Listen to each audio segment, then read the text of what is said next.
What's going on, everybody? What's going on? It's your boy Jeremiah Dog. We are here today. I'm co-host of the Savage Council podcast. We are here today with local rapper, local artist Stazy. Stazy, how you doing, man? What's up, guys? I'm doing good. Feeling good. All right. Other than that, sore throat. Sore throat, man. That's the worst. So let's let the people know, because some people don't listen to music, some people don't listen to social media. People don't even have social media. So for those who don't know Stazy, let's let them know. Stazy, let these people know who you are, what you're about. Who is Stazy? Yeah, I'm a rapper and producer from Visalia, California. I make all my own music, 100% in my bedroom. I just started throwing these local shows too to get the hip hop culture a little bit more alive and in Visalia, and that's pretty much what I do right now. Promoter, producer, I rap, I sing, I engineer too. I do all that stuff. So okay.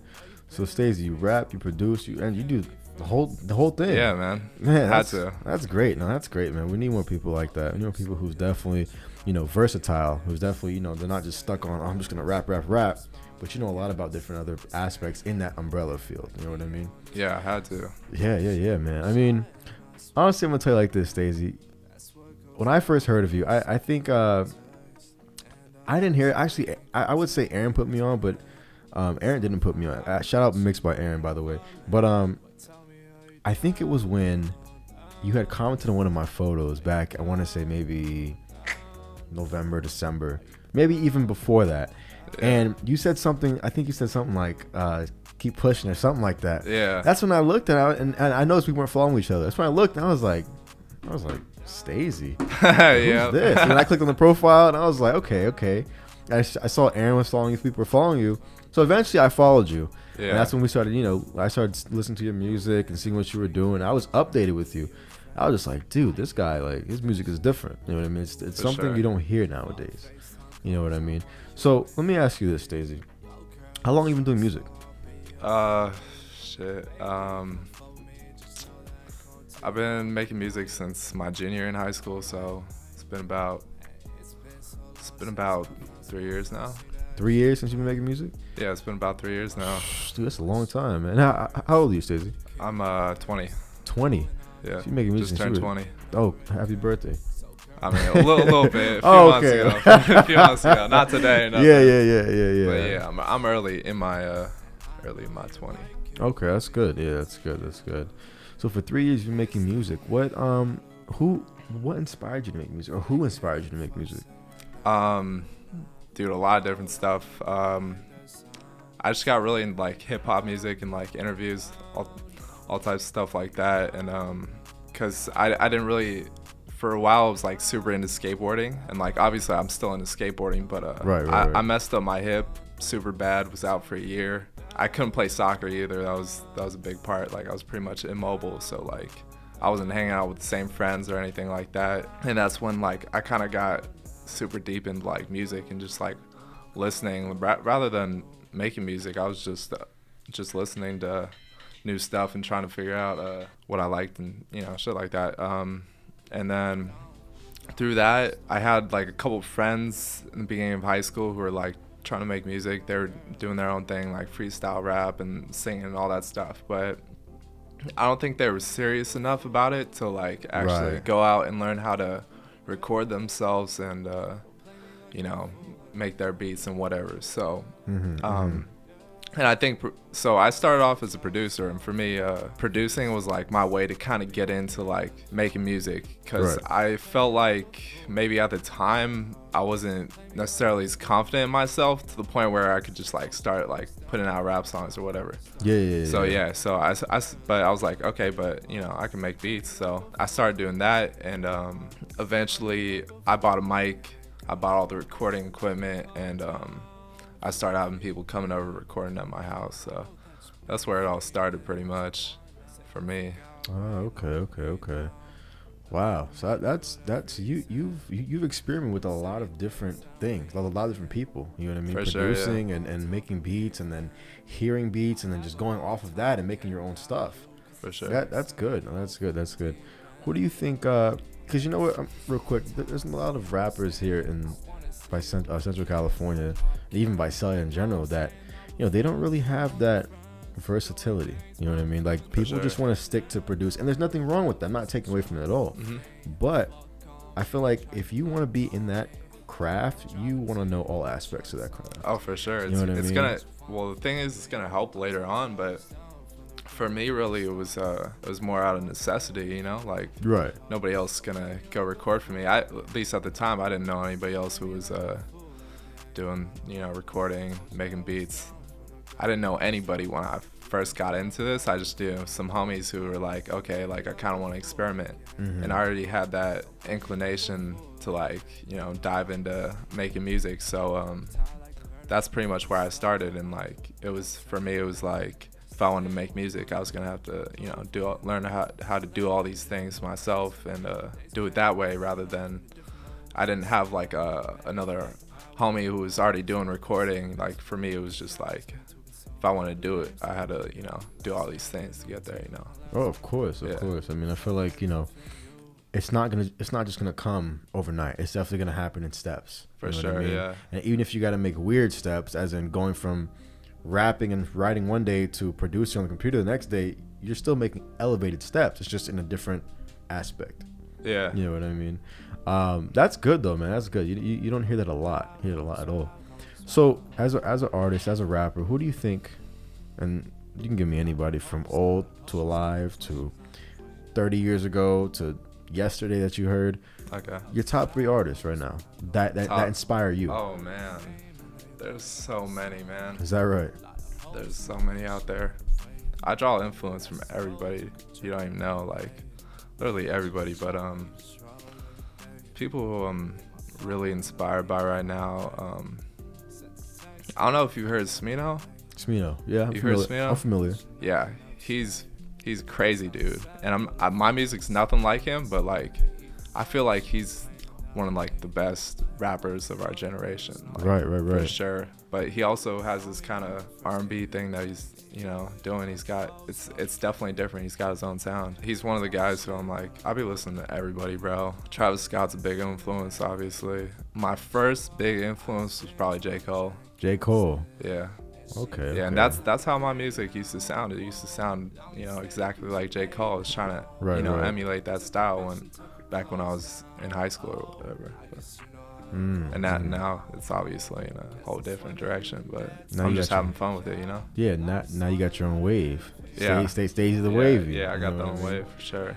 For sure, man. That's good though. Those are pretty good influences that I feel like right now in your music, that those people are definitely, you can see how they inspired you to branch off and do your own thing. It's like a combination of all 3 of those artists or all 2 of those artists putting together, and you just going out and running with it. You know what I mean? Yeah, that's good, man. That's good. Now let's talk about the Cellar Door. For those of you who don't know, the Cellar Door is a venue on Main Street in Visalia, California. Stazy have been putting shows on, local hip hop shows, local artists who have singing talents, rapping talents, any type of musical talent. They have been on that stage. Stazy, this is Stazy's second show that he's. What did you do? Promoted. He's promoted, but he did it last Saturday. This last Saturday. Last Saturday. So Stazy promoted the show last Saturday. This is his second show, and a lot of people came out, and a lot of people came and saw it, and they were completely amazed, not just by the venue and how they set it up and how everything was perfectly, but amazed by the talent that was given for the people to watch, the local talent. You would think some of those guys in the last 2 shows you've promoted, you would think those guys were like, oh, those dudes are they're not from here. No, they're from here, Visalia, California, Central California. You know what I mean? So it's I feel like with that, what sparked that idea that you wanted to bring shows of local talent? It just goes back to the whole necessity thing, really. I'd done one show before I started throwing my own shows. Right. Where I opened up for Mike Sherm, and okay. Yeah, and that was back last year, but and obviously me and Mike Sherm, we got totally different styles, man. I almost didn't belong there, you know. Right. No, I still did it because well, originally I had a friend who he has a music group called FLI, but two of the members couldn't make it, so I stepped in, you know, did my thing there, and that was a cool experience. There was a lot of people there. So I was trying to get booked onto like opening spots, you know, for bigger artists and whatnot. It just kind of wasn't worth it with the way you know, the promoters were treating openers and stuff like that. And I was getting scammed, like, you know, and they're making you sell, you know, $500 worth of tickets to get like a 10-minute slot at the beginning of the show. It's just it's not worth it. So but I was like, I still want to do shows, you know? So definitely. And it ended up actually, a friend of mine, Aaron Gomes, hit me up, and he does all the shows there at Solidor.